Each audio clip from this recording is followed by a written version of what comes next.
Welcome to Homestead's Homestead. We're so glad you're here. Now sit right back and enjoy. Don't forget to subscribe before you leave. It really helps us to grow and it's always free. Hello folks, welcome to Homestead's Homestead. We're so glad you're here. Hello folks, in today's episode what we're going to be doing, we're cleaning out the barn.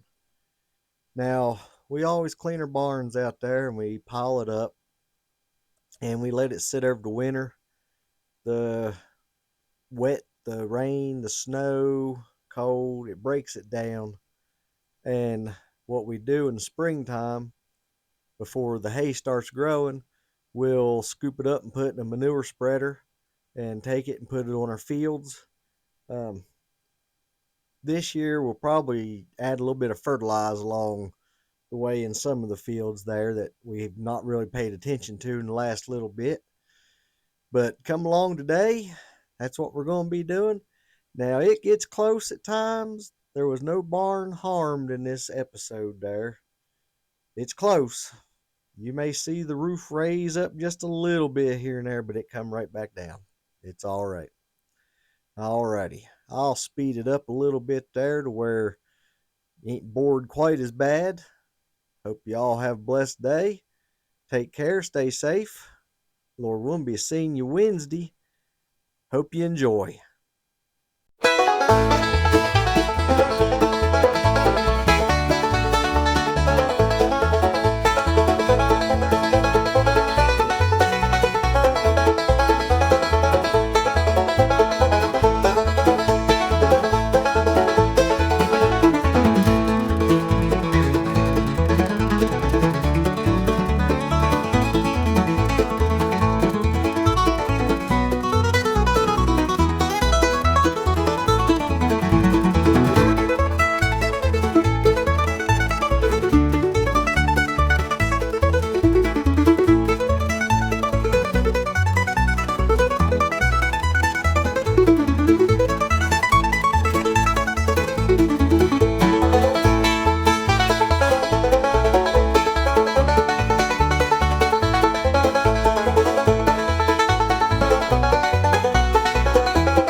blessed day.